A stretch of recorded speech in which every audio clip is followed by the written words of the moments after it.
it's Dr. Jaime. Today, we're going to be talking about essential oils. Essential oil use has risen in the past decade in popularity, so much that I felt it was super important to make an entire video just for you. So let's break it down. What is known, what is not known in the scientific literature? I feel like in 2020, it's plant-based this, plant-based that. People feel that things are safe because it contains the word plant. How could a cute little green leaf ever harm you? Well, have you ever heard of poison ivy? Plants are not benign. Remember, there are pros and cons to absolutely everything in this world, so let's take a look at it. Essential oils have a wide variety of uses. Some patients use them as a holistic alternative to traditional treatments, and some as an integrative modality. When I say essential oils, you're probably thinking of some little bottle just like this one. But essential oils can be found in a multitude of products, including lotions, shampoos, perfume, laundry detergents, cosmetics, insect repellents, home air fresheners, even food. There are many ways in which you can use essential oils. They can be inhaled, ingested orally, or used on the skin. Essential oils are a complex substance that contains hundreds of chemicals. Oils are typically extracted by steam distillation from plants. Just in one oil, there could be over 400 substances, which makes studying them very difficult. Due to the variance in manufacturing, not all essential oils are created equal. Due to the impurities, some even in their purest form are well-known contact irritants. Dermatitis can occur immediately or with long-term use. So this is something you really need to watch out for. This will not be a popular statement, but essential oils can indeed act as endocrine disruptors. The United States Environmental Protection Agency classifies an endocrine disruptor as any exogenous chemical that interferes with the production, action, or elimination of natural hormones. The chemicals bind to hormone receptors and either activate them or block them, which interferes with your body's normal processes. Sometimes it doesn't take much of the chemical to disrupt things. Certain essential oils have been shown to activate the alpha estrogen receptor and block androgen receptors. As an OBGYN and a mom of 3 young children, I was surprised to see that there's good evidence that lavender oil and tea tree oil can contribute to abnormal breast development in young children. Products containing these oils should be used with extreme caution in young and developing kids. One place I like to use essential oils in my house is in my kitchen and bathroom as an antimicrobial and antiviral agent. These natural substances have been linked to bactericidal, virucidal, and fungicidal activity in clinical trials.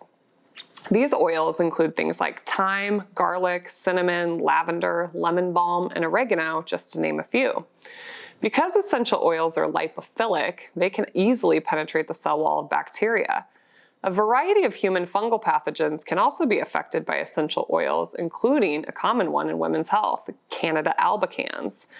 Essential oils can penetrate the mitochondria of the fungus, disrupting energy transport and pH.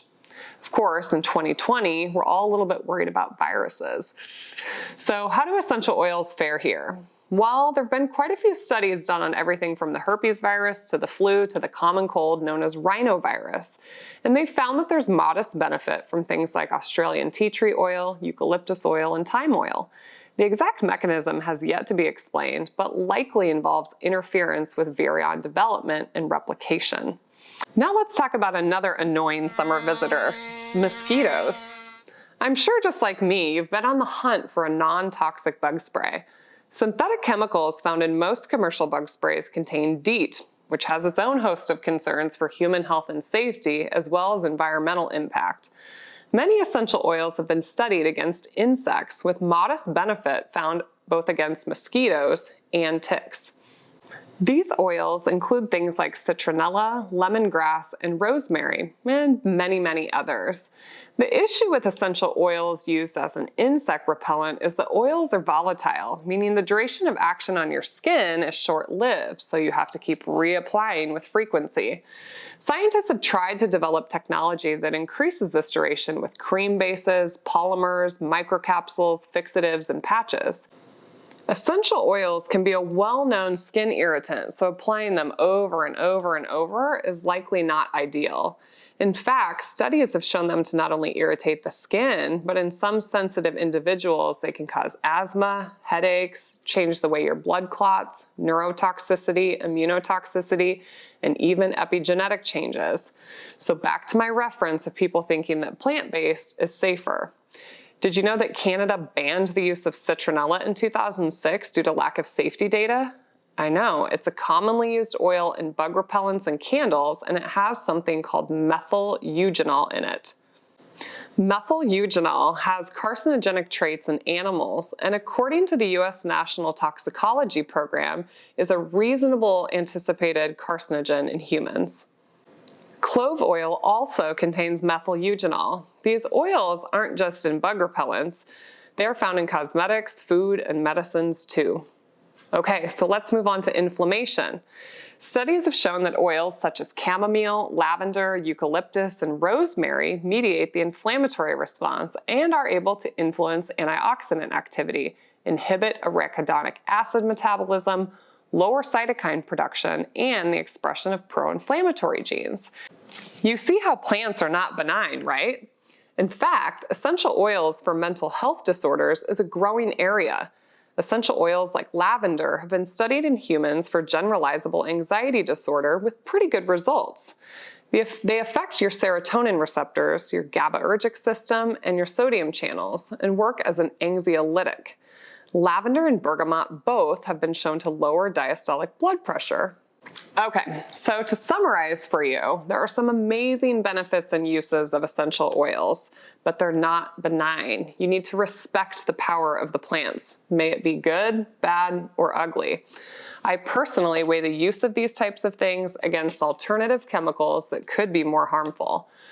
Our family uses them for cleaning and as an aromatic in my home and office.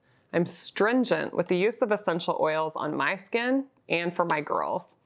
I personally do not ingest essential oils, and I only use them orally in patients for very specific uses and for a very specific duration of time. I love using essential oils in the laundry room, and I'm still on the hunt for the safest and greatest bug repellent. Let me know, do you use essential oils? Why don't you tell us below? Tell us what your favorite one is or how you use it. Ask questions. Make sure you like this video, share it with your essential oil loving friends, and make sure you subscribe to my channel so that you can see our future content.